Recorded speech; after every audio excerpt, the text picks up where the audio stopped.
اس وقت ہمارے اسٹوڈیوز میں مشہور اور مقبول شاعر ڈرامہ نگار امجد اسلام امجد تشریف رکھتے ہیں. امجد صاحب، میں اپنے اسٹوڈیوز میں آپ کو خوش آمدید کہتی ہوں. شکریہ نوازش. یہ بتائیے کہ آپ پہلے شاعر بنے یا ڈرامہ نگار؟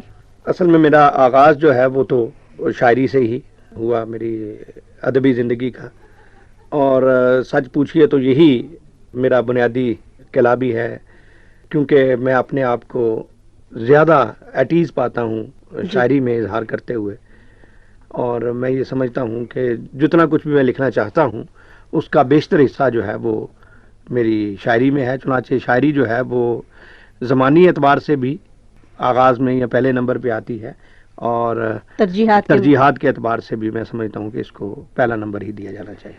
فن کوئی بھی ہو امجد صاحب، وہ اظہار کا ایک وسیلہ ہوتا ہے. جب آپ کے پاس ایک وسیلہ موجود تھا شاعری کا اور بھرپور انداز سے آپ نے اس میں اپنا اظہار بھی کیا، تو پھر ڈرامہ نگاری کی ضرورت کیوں محسوس ہوئی؟ نہیں، یہ تو بڑا سوال کچھ اسی طرح کا ہو گیا کہ اب مثلا یہ ہے کہ آپ کے پاس کھانے کی ایک چیز ہے، آپ دوسری چیز کیوں کھاتے ہیں؟ تو یہ نہیں، کیونکہ اظہار کے دیکھیں بہت سارے ذرائع ہیں، میڈیم ایسے ہیں، اور بہت سی چیزیں ایسی ہیں جو کسی خاص میڈیم میں زیادہ بہتر طور سے ادا ہو سکتی ہیں. اور میں یہ سمجھتا ہوں کہ اگر آپ کو ایک سے زیادہ میڈیمز پر عبور تو شاید بہت بڑا لفظ ہو، لیکن اگر آپ اس میں اظہار کر سکتے ہیں تو ضرور اس کو آزمانا چاہیے اور دیکھنا چاہیے، کیونکہ بہت سے موضوعات ایسے ہیں جو اگر اپنے صحیح میڈیم میں یا صحیح ذریعے میں اظہار نہ پائیں تو ان کا ابلاغ اتنا خوبصورت اور اتنا مکمل نہیں ہوتا. اور میں سمجھتی ہوں یہ ایک ناانصافی بھی ہوتی ہے اپنے ساتھ، اپنی سوچ کے ساتھ، کہ ایک چیز جو آپ کے مشاہدے میں آئی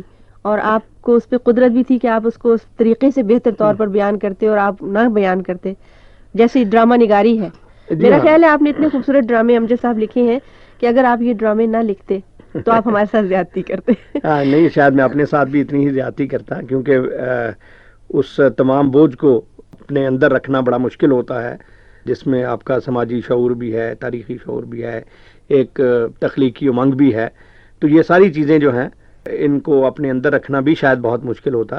چنانچہ یہ ایسا کیتھارسس ہے جس میں میں سمجھتا ہوں کہ دونوں فریقوں کا بھلا ہوا ہے. اچھا، یہ بتائیے کہ ڈرامہ نگاری کی ابتدا جب آپ نے کی تو ریڈیو کے لیے پہلے لکھا یا ٹی وی کے لیے؟ ہاں جی، میں نے ریڈیو سے شروع کیا. جی ہاں، ریڈیو میں میں نے کوئی غالباً 69 سے 72 تک کوئی 8-10 ڈرامے میں نے لاہور ریڈیو سے لکھے.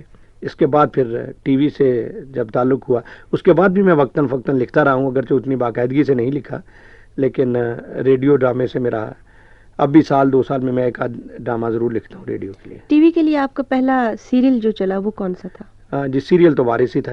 ایک بہت مقبول ڈرامہ تھا جو اب بھی دوبارہ ٹیلی کاسٹ کیا جا رہا ہے.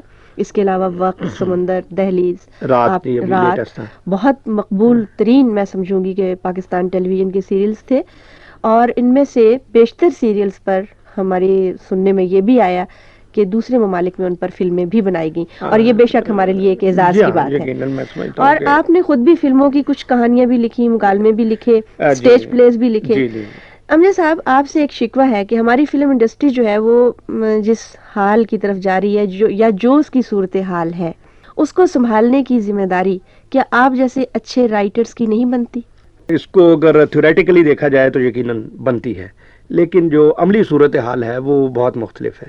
اس واسطے کہ جو لکھنے والا ہے وہ اس سارے سسٹم میں جس میں فلمیں بنتی ہیں پرائرٹی میں کہیں سب سے نیچے والے نمبروں میں شروع ہوتا ہے اس کا نام کہیں. تو جب ایک فلم جس میں سٹوری رائٹر کو کسی طرح سے کوئی اہمیت ہی نہ دی جائے تو وہ اس فلم میں کوئی بنیادی تبدیلی کیسے لا سکتا ہے؟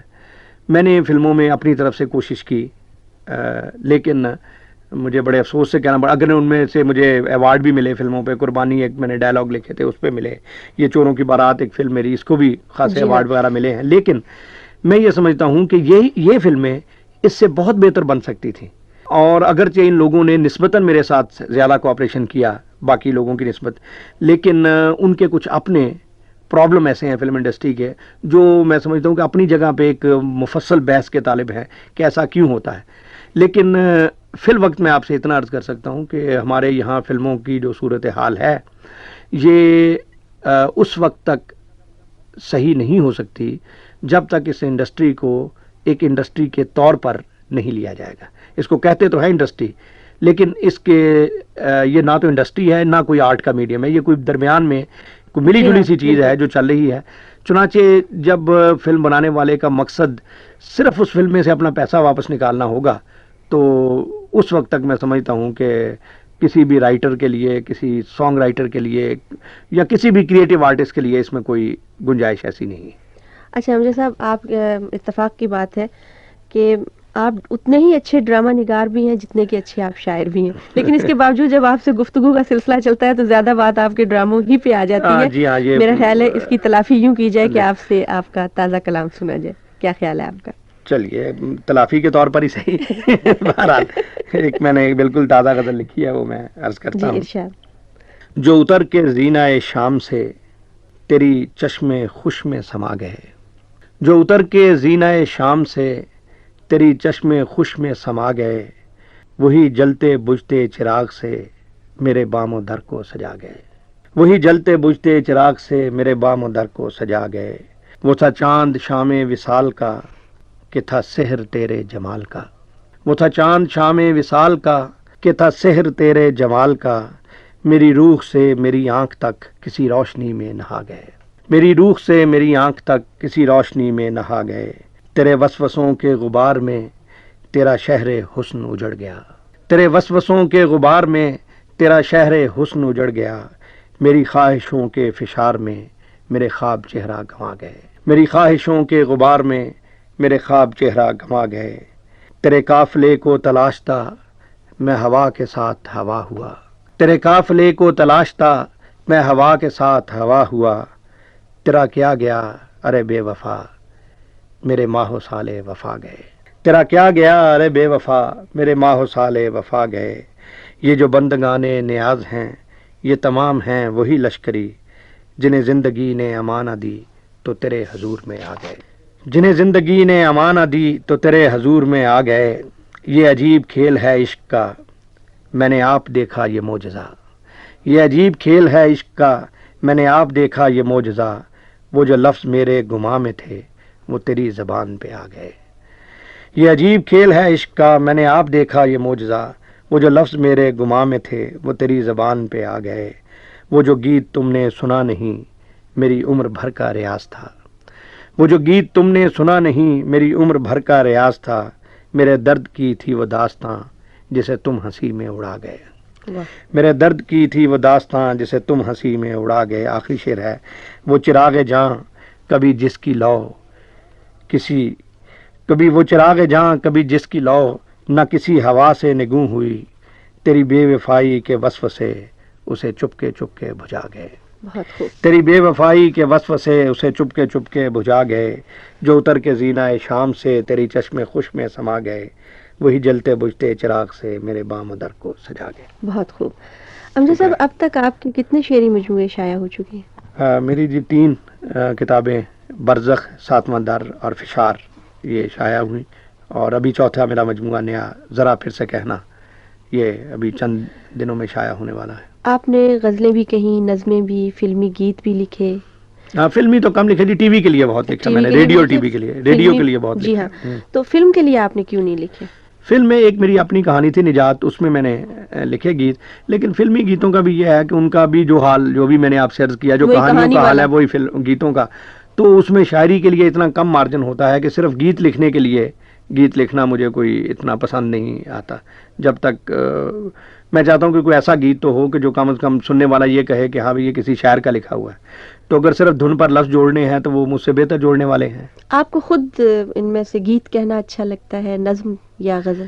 خود کیا چیز زیادہ پرائرٹی میں؟ تو نظم میں زیادہ ایٹ ایز فیل کرتا ہوں, لیکن اس کے علاوہ ظاہر غزلیں اور گیت بھی میرے ہی اپنی تخلیق ہیں اور مجھے بھی وہ بھی بہت پسند ہے. گیتوں میں یہ ہے کہ بعض گیت چونکہ ایسے اچھے کمپوز ہوئے اور گائے گئے کہ ان میں دوسرے تخلیقی فنکار بھی شامل ہو جاتے ہیں, تو بعض اوقات ان کی ایسی شکلیں بن جاتی ہیں کہ وہ بہت پسند آتی ہیں. آپ بیرون ملک بہت گئے ہیں مشاعروں میں شرکت کے لیے, اردو کانفرنسز میں شرکت کے لیے, کہاں کہاں اب تک جا چکے ہیں آپ؟ میں جی نارتھ امریکہ گیا تھا, اس میں کینیڈا بھی اور کچھ امریکہ کے کچھ شہر ہیں. پھر انگلینڈ بھی گیا, فرانس بھی گیا, وہاں سے پھر UAE میں 2-3-4 دفعہ جانے کا اتفاق ہوا, قطر میں بھی, انڈیا بھی گیا تھا. اچھا امجد صاحب, آپ جب ان ملکوں میں جاتے ہیں تو آپ کے پرستار ظاہر ہے شاعری کے بھی اور ڈراموں کے بھی ملتے ہوں گے, تو زیادہ تعداد کن پرستاروں کی ہوتی ہے؟ اصل میں یہ بھی ڈپینڈ کرتا ہے جی. اب ٹی وی جو ہے اتفاق سے چونکہ گھر گھر میں ہے, اب ویڈیو کی وجہ سے وہ ہر گھر میں ہے, ہر جگہ پہنچ تو ڈرامے کا یہ ہے کہ ڈرامے کی آڈینس میری وسیع بہت ہے, لیکن وہ سلیکٹیو آڈینس نہیں ہے. اس میں ہر طرح کے لوگ ہیں, بہت اچھے ذوق والے بھی ہیں اور وہ بھی ہیں جو ہر ڈرامہ دیکھتے ہیں. ان کے نزدیک مطلب ٹھیک ہے ڈرامہ ہے, کچھ چلنا چاہیے ٹی وی پر. لیکن شاعری کے جو میں سمجھتا ہوں کہ ایڈمائرز ہوتے ہیں وہ زیادہ سالڈ ہوتے ہیں, کہ کیوں ایک تو وہ ہیں ہی منتخب لوگ کہ جو اس معاشرے میں زندگی میں ٹائم نکالتے ہیں شاعری کے لیے اور ذوق رکھتے ہیں. پھر ان میں اس ذوق میں وہ اتنی بہت سارے شاعروں میں سے اگر کسی خاص آدمی کو پسند کرتے ہیں تو اس کے ساتھ ان کا ایک ریپو, ایک تعلق بنتا ہے, تو وہ آڈینس زیادہ سالڈ ہوتی ہے. اور ان کی میں سمجھتا ہوں تعریف اور تحسین جو ہے وہ بھی زیادہ مستحکم گراؤنڈز پر ہوتی ہے اور زیادہ دیر تک رہنے والی ہے. یہ تو میں نہیں کہہ سکتا کتنی دیر تک, لیکن وہ زیادہ دیر تک رہنے والی ہے. لیکن دونوں کا اپنا اپنا مزہ بھی ہے اور اپنا اپنا ایک حلقہ بھی ہے. آپ نے جب ابتدا میں ٹی وی کے لیے لکھا تو یا نصیب کلینک جی ٹی وی پہ آیا, تو اس وقت ہمارے اور دیکھنے والوں کے ذہن میں یہ سوال نہیں, یہ صورت آئی تھی سامنے کہ ایک مزاحیہ ڈرامے لکھنے والا ہمیں میسر آئے گا. اس کے بعد جب آپ نے پلیز لکھے تو بہت سنجیدہ مسائل کو آپ نے اپنا موضوع بنایا, اگرچہ ان میں شگفتگی بہت تھی مکالموں کے لحاظ سے, یا اگر کوئی کردار ایسا ہے جو مزاح کا وہ کریٹ کرتا ہے یا کچھ, تو وہ بھی اس میں تھا. لیکن مسائل جن کو آپ نے اپنا موضوع بنایا وہ سنجیدہ تھے. تو یہ آپ کی کوئی شعوری کوشش تھی یا آپ نے دانستہ مزاح سے دامن کھینچ لیا؟ دونوں باتیں اس میں شامل ہیں جی. ایک تو یہ کہ بڑی بدقسمتی ہے کہ ہم جس معاشرے میں زندہ ہیں وہ بجائے پھیلنے کے سکڑ رہا ہے, اور یہ ایک بڑی تکلیف دہ, بڑی افسوسناک صورتحال ہے. اس کا نتیجہ یہ ہوا ہے کہ ہم لوگ ہنسنے کی صلاحیت کھوتے جا رہے ہیں, اور کوئی آدمی الاؤ نہیں کرتا کہ آپ اس کے ایکسپنس پر ہنس سکیں. میں سمجھتا ہوں کہ جس معاشرے میں لوگ اپنے آپ پر ہنسنے کا حوصلہ نہیں رکھتے اس کا مستقبل بڑا ہی مشکوک اور مخدوش ہوتا ہے. اور یہ وہ بات ہے جس پر ہم سب کو غور کرنا چاہیے کہ ہم پھکڑ پن اور بہت سرسری سطحی باتوں پر تو ہنس سکتے ہیں, لیکن ایسی بات جس میں ایک طنز کی, اور طنز میں سمجھتا ہوں کہ بہت ساری صورتوں میں ایک بڑا پازیٹیو رول ادا کرتا ہے, تو میں نے محسوس یہ کیا کہ اس کے لیے گنجائش کم ہے, کیونکہ جس پر بھی لکھو وہ اس کو پرسنل مسئلہ بنا لیتا ہے. تو اب میرے لیے یہ میرے لیے کیا, کسی بھی رائٹر کے لیے یہ بڑا مشکل ہے کہ وہ ایسے کردار تخلیق کرے کہ جن کا کوئی نام نہ ہو, جن کا کوئی مذہب نہ ہو, جن کی کوئی طبقہ نہ ہو, جن کی کوئی ملازمت نہ ہو, جن کا کوئی پیشہ نہ ہو, جن کا کوئی خطہ نہ ہو. تو اس طرح کا ہوا میں مزاح مجھ سے تخلیق نہیں ہوتا. تو پھر میں نے سوچا کہ اس ملک میں اتنے بڑے بڑے لوگ جب مزاح پیدا کر رہے ہیں مختلف سطحوں پر, تو میرے ایک نہ کرنے سے کیا فرق پڑ جائے گا. تو کوشش میں نے یہی کی کہ جو میرے سنجیدہ ڈرامے ہیں ان میں کہیں کہیں کچھ کریکٹرز, کچھ سچویشنز ایسی ضرور رکھتا ہوں کہ لوگ جو ہیں وہ ان کو کوئی بریدنگ سپیس جو ہے وہ مل جائے. آپ نے محسوس کیا ہوگا کہ میرے تقریباً ہر ڈرامے میں ایک دو کردار یا ایک دو سچویشنز ایسی ہوتی ہیں جو صرف لوگوں کو ذرا ایٹیز کرنے کے لیے, کچھ ہنسانے کے لیے میں رکھتا ہوں. لیکن میرے نزدیک وہ مسائل اتنے اہم ہیں جن پر میں لکھتا ہوں کہ ان کے ایکسپنس پر میں پسند نہیں کرتا کہ محض لوگوں کو ہنسایا جائے بات ہنسی میں اڑا دی جائے, اور اصل مسائل جو ہیں ان کی طرف سے چشم پوشی کی جائے. امجد صاحب, آپ کا وارث کتابی صورت میں شائع ہوا, دوسرے لانگ سیریلز بھی شائع ہوئے یا جی دہلیز بھی ہوا, اور اب باقی بھی آج کل چھپ رہے ہیں.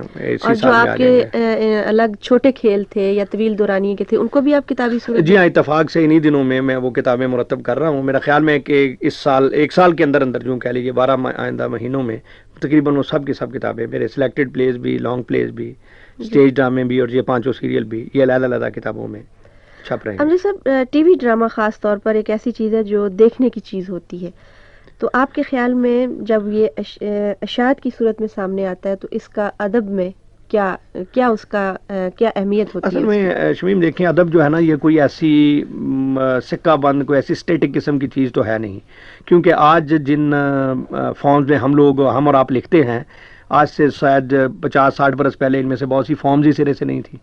تو ادب کا دامن تو اتنا وسیع ہے کہ وہ چیزوں کو ایکسیپٹ کرتا جاتا ہے. چنانچہ میں یہ سمجھتا ہوں کہ یہ کہنا کہ ٹی وی ڈرامہ ادب نہیں ہے، یہ بنیادی طور پر دعویٰ ہی بڑا عجیب سا ہے.